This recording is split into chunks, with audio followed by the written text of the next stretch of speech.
आजदेखि म धेरै क्रेजी ब्लग बनाउँछु तपाईहरुलाई रमाइलो पनि गराउँछु इन्टरटेनमेन्ट पनि गराउँछु किनभने तपाईहरुलाई पनि ब्लग हेर्न मजा आउन मजा दियोस् के हामी पनि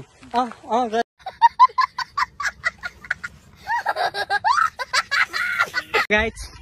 आज हामी आइसकेको छौं यहाँ खेतबारीमा चप्पल हरायो रे खै देखाइदिनुस् त यी चप्पलको सेटो हरायो ए मुन्ना आइज भेटेको भर ठिकै हुन्थ्यो भेटिहाल्यो अब छुट्नै पर्यो छैन यहाँ बारी आइसकेको छ टोयलेटको बारी हेर्नु न यहाँ पोल्युसन गरिरहेछन् सबैजना यहाँ अब के गर्नुपर्छ गाइस अब हेरिन्छ यहाँ आगो लागिसक्यो हेर्नु न यहाँ आगो लागिसक्यो अनि हामी जानेछु अब चप्पल खोज्न अहिलेसम्म त चप्पल त भेटेको छैनौ तर भेट्छु भन्ने आशा छ आई एम गोइङ टु केटी हेर्न इन जंगल सफारी इन एमाजोन गाइस अनि हामी अब घर गइरा छौं यिनी केटाहरु मान्दै छैनन् घुम्न जाउँ भनि राछु त अब म 1 लाख रुपैयाँ दिन्थेर घुम्न गए अब म पनि गरिब परे हैन झाटु झमेला सबैजना हमेला अनि तपाईहरुलाई पनि म मोज दिलाउँछु गाइस उ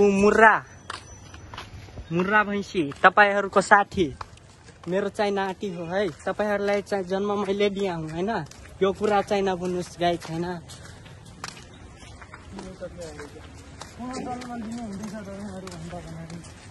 के भन्ने हेर्नु गाइस इनको औला पक्साइन बिचको औला नहीं अब के गर्दिनु गाइस हैन के विदेशी त्यो चकलेट केक युनिक चप्पल देखाउने युनिक चप्पल विदेशी केक नेपालमा मात्रै पाइन्छ गाइस यस्तो खाने छ भने नेपालमा आउनुस् गोबर देखाएर विदेशी केक रे 5000 रुपैयाँ प्लेट तपाईहरुलाई म मेरो तर्फबाट आउनुहुन्छ भने मेरो पिन कोड युज गरेर अंकित 005 युज गरेर तपाईहरुलाई 500 रुपैयाँमा त्यही हो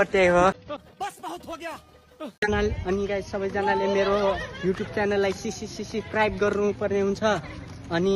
सपोर्ट पनि देखाउनु पर्ने हुन्छ म तपाईहरुलाई मोज दिन्छु भनिराछु तपाईहरु यति नमान्नु भयो भने गोबर खानु गाइस गोबर म ल्याइदिन्छु बरु तपाईहरुको सामु नभए लगाइछ आजको ब्लग यही खतम भइराछ म घर गइरहेको छु अर्को दिन आउँछु तपाईको सामुमा राम्रो बनेर लगाइछ